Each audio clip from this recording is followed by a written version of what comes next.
বিশ্ব সংবাদে আপনাদের স্বাগত। শুরুতেই সংবাদ শিরোনাম, পরে বিস্তারিত। আন্তর্জাতিক অঙ্গনের তাজা আপডেট সংবাদ। প্রথমেই জানিয়ে দেব, ইরানের কোনো হামলা ঠেকাতে পারছে না ইসরায়েল। চরম অস্ত্র সংকটে ইসরায়েল বাহিনী। রাতভর ইরানের হামলায় নাস্তানাবুদ ইসরায়েল। শেষের পথে নেতানিয়াহুর অস্ত্র ভান্ডার। এদিকে ইরানের দাঁত ভাঙ্গা জবাব। ইসরায়েলে প্রথম বিধ্বস্ত সিজিল মিসাইল ব্যবহার করলো ইরান। এরপর জানাবো, ইরানের হামলায় এবার ইসরায়েলের প্রধান বিমানবন্দর বিধ্বস্ত, পুলিশ সদর দপ্তর। আরো জানাবো, যুদ্ধের মধ্যেই এবার পারমাণবিক রকেট লঞ্চার, পরীক্ষা উত্তর কোরিয়ার, ভয়ঙ্কর বার্তা কিমের। এবং সর্বশেষ জানিয়ে দিব, ইরানের টার্গেট এবার ইউক্রেন। জেলেনস্কি, ইউক্রেন হতে পারে ইরানের হামলা। এতক্ষণ শুনছিলেন সংবাদ শিরোনাম, এখন বিস্তারিত।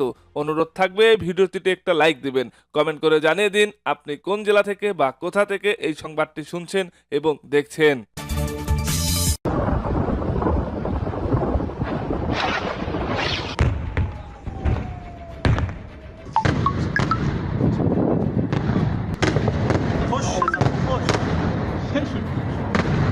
নতুন খামেনির কঠোর নির্দেশে যুক্তরাষ্ট্র ও ইসরায়েলে একের পর এক হামলা চালিয়ে তাদের নাস্তানাবুদ করে দিচ্ছে ইরান। এমনকি তাদের দামি আকাশ প্রতিরক্ষাও গুড়িয়ে দিয়েছে বিপ্লবী গার্ড বাহিনী, যার ফলে শক্তিশালী ক্ষেপণাস্ত্রের আঘাতে তছনছ হচ্ছে ইসরায়েলের গুরুত্বপূর্ণ শহর। এছাড়াও আগাম সতর্ক ব্যবস্থা ধ্বংস হওয়ায় সাইরেন বাজার আগেই আঘাত হানছে ইরানি মিসাইল। ইরানের পরিকল্পনা আর শক্তির কাছে মাথা নত করার অবস্থা তৈরি হলেও এখনও নিজেদের অহংকার বজায় রেখেছে ইহুদিরা। যদিও তারা তাদের ক্ষয়ক্ষতি ও নিহতের আসল সংখ্যা জানতে দিচ্ছে না, তবে বিভিন্ন মাধ্যমে তাদের গোপনীয়তা দিন দিন প্রকাশ পেয়ে যাচ্ছে। এবার ইসরায়েলের এমন দুর্বলতা ফাঁস করলেন মার্কিন কর্মকর্তারা, যা রীতিমতো চমকে ওঠার মতোই। আমেরিকার মতো এবার তাদেরও ইন্টারসেপ্টর বা ক্ষেপণাস্ত্র ধ্বংসকারী প্রতিরোধী মিসাইলের মজুদ আশঙ্কাজনকভাবে কমে গেছে।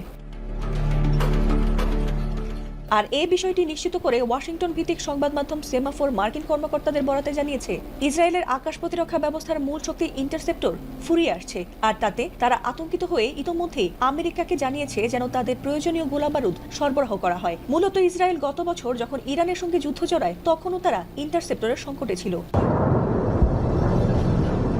আর এবারের যুদ্ধে ধারণাতীতভাবে ইরান লাগাতারভাবে ব্যাপক হামলা চালানোয় তাদের দূরপাল্লার প্রতিরক্ষা ব্যবস্থার মজুদ কার্যত শূন্যের কোঠায় গিয়ে ঠেকেছে। আর তাতে প্রবল চাপের মধ্যে রয়েছে ইহুদিরা। যদিও মার্কিন কর্মকর্তারা তাদের আশ্বাস দিয়ে বলেছেন যে যুক্তরাষ্ট্রের ইন্টারসেপ্টরের কোনো সংকট নেই, আর তারা ইসরায়েলের ইন্টারসেপ্টর কম থাকার কারণের বিষয়টি গুরুত্বের সঙ্গে দেখবেন। ইসরায়েলের আকাশ প্রতিরক্ষা ব্যবস্থার মূল শক্তি হলো ইন্টারসেপ্টর। স্বল্প পাল্লার হামলার জন্য আয়রন ডোম কার্যকর হলেও দূরপাল্লার ব্যালিস্টিক ক্ষেপণাস্ত্র ঠেকাতে তারা দামি ইন্টারসেপ্টরগুলোর উপর নির্ভর করে। বর্তমানে ইরান যেভাবে ক্ষেপণাস্ত্রের পাল্লা বাড়াতে ক্লাস্টার মিউনিশন বা গুচ্ছ বোমা সংযুক্ত করছে, তাতে ইসরায়েলের প্রতিরক্ষা ব্যবস্থার উপর চাপ বাড়ছে বহুগুণে। প্রতিটি ছোট ছোট লক্ষ্যবস্তু ধ্বংস করতে একাধিক ইন্টারসেপ্টর খরচ হওয়ায় মজুদ দ্রুত শেষ হয়ে যাচ্ছে বলে জানিয়েছেন বিশ্লেষকরা।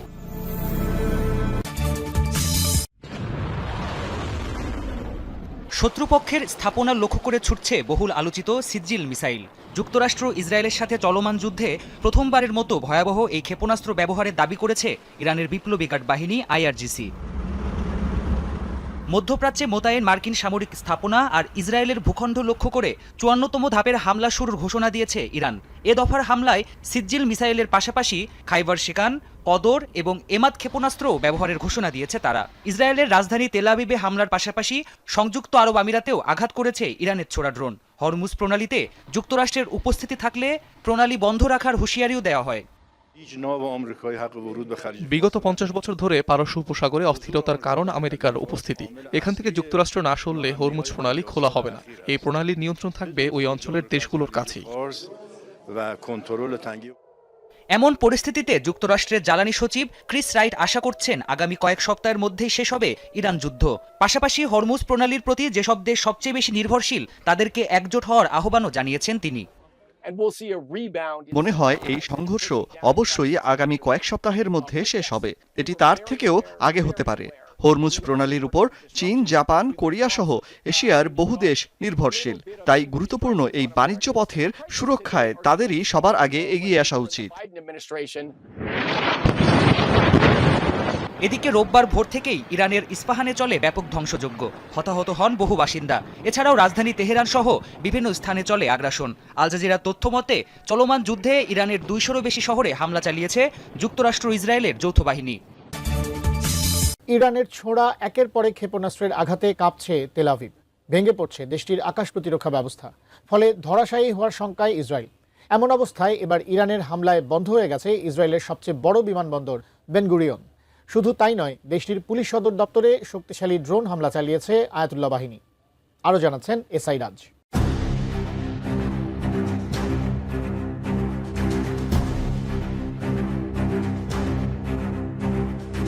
মধ্যপ্রাচ্যের আকাশে যুদ্ধের লেলিহান শিখা। সংযুক্ত আরব আমিরাত থেকে জর্ডান একযোগে 5টি দেশে থাকা মার্কিন সামরিক ঘাঁটিগুলোকে লক্ষ্য করে বিশাল হামলা শুরু করেছে ইরানের Islamic revolutionary guard corps IRGC. এমনকি সংঘাতের 16তম দিনে এসে ভয়াবহ পরিস্থিতির মুখে পড়েছে ইসরায়েল। দেশটির রাজধানী তেল আবিব শহর জুড়ে পরপর 5টি শক্তিশালী বিস্ফোরণের শব্দ শোনার পর তাদের সর্ববৃহৎ বিমানবন্দর বেন গুরিয়ন অনির্দিষ্টকালের জন্য বন্ধ ঘোষণা করা হয়েছে। আকাশপথে বড় ধরনের হামলার আশঙ্কায় কর্তৃপক্ষ এই জরুরি পদক্ষেপ গ্রহণ করেছে বলে 15 মার্চ এক প্রতিবেদনে জানিয়েছে সংবাদ মাধ্যম রয়া নিউজ। তেল আবিবে হওয়া ওই প্রচণ্ড বিস্ফোরণে পুরো শহর কেঁপে ওঠে এবং ভবনগুলোতে কম্পন অনুভূত হয়। হঠাৎ এমন পরিস্থিতিতে স্থানীয় বাসিন্দাদের মধ্যে চরম আতঙ্ক ছড়িয়ে পড়ে। বিস্ফোরণের পরপরই নিরাপত্তা নিশ্চিত করতে বিমানবন্দর থেকে সকল ফ্লাইট চলাচল স্থগিত করা হয় এবং আকাশ সীমা নিয়ন্ত্রণে বিশেষ সতর্কতা জারি করা হয়। নতুন বাংলাদেশ গড়তে এলো জুলফিকার স্টিল।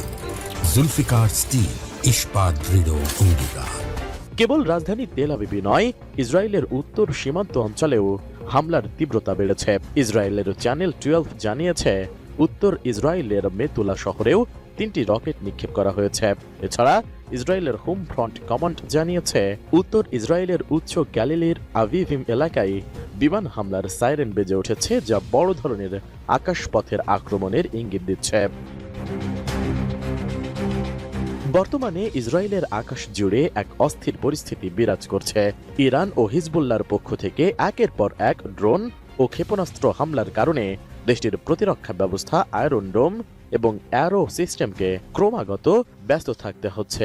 তেল আবিবের মতো সুরক্ষিত শহরে 5টি বিস্ফোরণ ঘটার ঘটনা ইসরায়েলের নিরাপত্তা বেষ্টনীতে বড় ধরনের ফাটল হিসেবে দেখছেন সামরিক বিশ্লেষকরা। এদিকে ইসরায়েলের পুলিশ সদর দপ্তর ও স্যাটেলাইট যোগাযোগ কেন্দ্রে হামলা চালানোর দাবি করেছে ইরানের সামরিক বাহিনী। রোববার সকালের দিকে ওই হামলা চালানো হয়। ইরান সেনাবাহিনীর এক বিবৃতির বরাত দিয়ে দেশটির সংবাদ মাধ্যমে বলা হয়েছে, সামরিক বাহিনীর সদস্যরা রোববার সকালে ইসরায়েলের বিশেষ পুলিশ ইউনিটের সদর দপ্তর লাহাভ 433 এবং প্রতিরক্ষা স্যাটেলাইট যোগাযোগ কেন্দ্র জিলাত লক্ষ্য করে শক্তিশালী ড্রোন হামলা চালিয়েছে। তবে ওই বিবৃতিতে হামলার শিকার স্থাপনার সুনির্দিষ্ট অবস্থান কিংবা হামলার ফলাফল সম্পর্কে বিস্তারিত তথ্য দেওয়া হয়নি। তৃতীয় সপ্তাহে আরও তীব্র থেকে তীব্রতর হচ্ছে যুক্তরাষ্ট্র, ইসরায়েল ও ইরান যুদ্ধ। এর মধ্যেই বড় ধরনের বিপাকে পড়েছে ইসরায়েল। ফুরিয়ে যাচ্ছে দেশটির প্রতিরোধী ক্ষেপণাস্ত্রের মজুত। পাশাপাশি ভয়াবহ অর্থ সংকটের কথাও স্বীকার করেছে তেল আভিভ। শুধু তাই নয়, এই যুদ্ধে মিত্রদের পাশে পাচ্ছে না যুক্তরাষ্ট্র।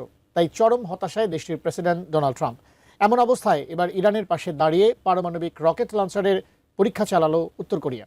এর মাধ্যমে কি বার্তা দিচ্ছেন দেশটির নেতা কিম জং উন, জানাচ্ছেন এসআই রাজ।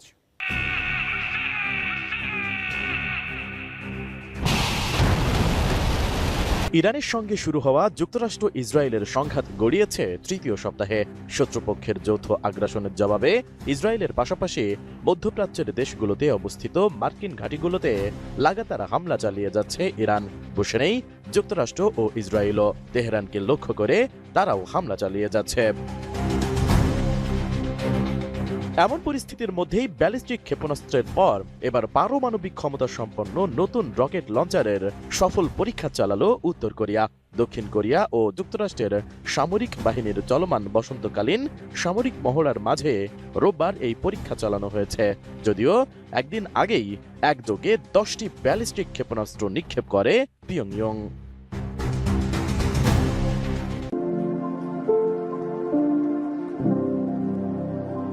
উত্তর কোরিয়ার রাষ্ট্রীয় বার্তা সংস্থা KCN এর প্রতিবেদনে বলা হয়েছে, দেশটির নেতা কিম জন উন মাল্টিপল রকেট লঞ্চার সিস্টেমের এই পরীক্ষা স্বয়ং পর্যবেক্ষণ করেছেন। এ সময় তিনি 12টি 600 মিলিমিটার ক্যালিবারের অতি নির্ভুল নিশানায় আঘাত হানতে সক্ষম মাল্টিপল রকেট লঞ্চার সিস্টেমের পরীক্ষা পর্যবেক্ষণ করেন। কিম জন উন বলেছেন, এই পরীক্ষা 420 কিলোমিটার দূরের মধ্যে থাকা শত্রুদের মাঝে এক ধরনের অস্বস্তি ও কৌশলগত পারমাণবিক অস্ত্রের ধ্বংসাত্মক ক্ষমতা সম্পর্কে গভীর উপলব্ধি তৈরি করেছে। কেসিএনএ জানিয়েছে, উত্তর কোরিয়ার সামরিক বাহিনীর ছোড়া সব রকেট পূর্ব সাগরে 360 কিলোমিটারেরও বেশি দূরের একটি দ্বীপের লক্ষ্যবস্তুতে আঘাত এনেছে। এসব রকেট লঞ্চারকে অত্যন্ত প্রাণঘাতী অস্ত্র হিসেবে অভিহিত করেছেন কিম জন উন। উত্তর কোরিয়ার রাষ্ট্রীয় গণমাধ্যমে প্রকাশিত ছবিতে দেখা যায় বড় বড় যানবাহন থেকে কয়েকটি রকেট আকাশে নিক্ষেপ করা হচ্ছে। অন্য একটি ছবিতে দেখা যায় কিম এবং তার মেয়ে জু আয়েকে সামরিক কর্মকর্তাদের সাথে দূর থেকে এই উৎক্ষেপণ পর্যবেক্ষণ করতে। সম্প্রতি উত্তর কোরিয়ার সরকারের উচ্চ পর্যায়ের বিভিন্ন অনুষ্ঠানে জু আয়েকে নিয়ে ঘন ঘন হাজির হতে দেখা যাচ্ছে কিম জন উনকে।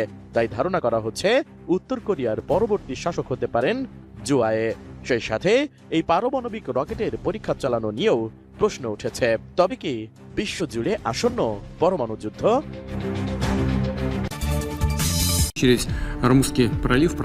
এক রাশিয়াকে সামলাতেই হয়রান। এবার ইরান যুদ্ধকে কেন্দ্র করে যেন বিষাক্ত সাপের লেজে পা দিয়েছে ইউক্রেন। ইরানের দাবি, ইসরায়েলকে ড্রোন সহায়তা দেওয়ার মাধ্যমে কার্যত এই যুদ্ধে জড়িয়ে পড়েছে ইউক্রেন। মধ্যপ্রাচ্যকে রীতিমতো ধ্বংসযজ্ঞে পরিণত করেছে ইরানের মিসাইল আর ড্রোনের শক্তিশালী বহর। এবার সেই মিসাইল আর ড্রোনের বহর ছুটতে চলেছে পশ্চিমাদের সৃষ্ট আরেকটি যুদ্ধক্ষেত্রে। ইরানের স্পষ্ট বার্তা, ইসরায়েলকে সহযোগিতার অভিযোগে এবার ইউক্রেনকে বৈধ লক্ষ্যবস্তু করবে মোজতবা খামেনির আইআরজিসি বাহিনী। ইরানের পার্লামেন্টের জাতীয় নিরাপত্তা কমিটির প্রধান ইব্রাহিম আজিজি সামাজিক যোগাযোগ মাধ্যম এক্সে দেয়া বার্তায় বলেছেন, ইসরায়েলি সরকারকে ড্রোন সহায়তা দিয়ে ব্যর্থ ইউক্রেন কার্যত এই যুদ্ধে প্রবেশ করেছে।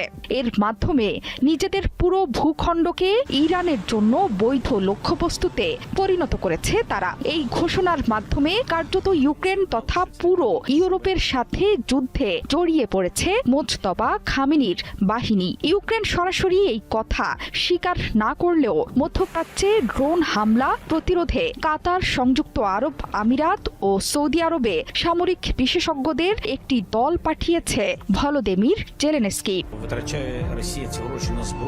চলতি সপ্তাহে ভলোদিমির জেলেনস্কি বলেছেন, যুক্তরাষ্ট্র সহ মধ্যপ্রাচ্য এবং ইউরোপের বিভিন্ন দেশের মোট 11টি দেশ ইরানের নকশায় তৈরি শাহেদ 136 ড্রোন মোকাবিলায় কিয়েভের সহায়তা চেয়েছে। কিন্তু ইউক্রেনে নিযুক্ত ইরানি রাষ্ট্রদূত শাহরিয়ার আমুজেগার ইউক্রেনের এই সহায়তাকে কটাক্ষ করে বলেছেন, মধ্যপ্রাচ্যে ড্রোন মোকাবিলায় ইউক্রেন যেই পদক্ষেপ নিচ্ছে সেটি মূলত হাস্যকর এবং প্রদর্শনমূলক পদক্ষেপ হিসেবেই দেখছে ইরান। প্রতিক্রিয়ায় ইউক্রেনের পররাষ্ট্র মন্ত্রণালয়ের মুখপাত্র বলেছেন, ইরান বহু বছর ধরে রাশিয়াকে ড্রোন এবং প্রযুক্তির মাধ্যমে ইউক্রেনের বিরুদ্ধে যুদ্ধে সহায়তা দিয়ে আসছে।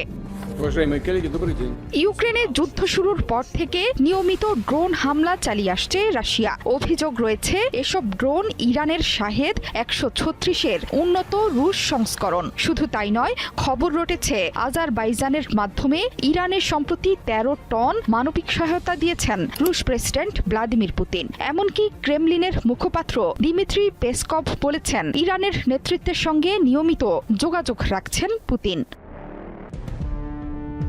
মার্কিন প্রেসিডেন্ট ডোনাল্ড ট্রাম্পও রাশিয়া এবং ইরানের বন্ধুতা নিয়ে সরাসরি মন্তব্য করেছেন। তার মতে এই যুদ্ধে ইরানকে সহযোগিতা পাঠাচ্ছেন পুতিন। মার্কিন গণমাধ্যমও দিচ্ছে স্পষ্ট ইঙ্গিত। কিছু মার্কিন গণমাধ্যমে বলা হচ্ছে, ইরানকে মার্কিন বাহিনীর অবস্থানের খোঁজ দিচ্ছে রাশিয়া। এর মাধ্যমেই পুরো মধ্যপ্রাচ্যকে নরক দেখিয়ে ছাড়ছে আইআরজিসি।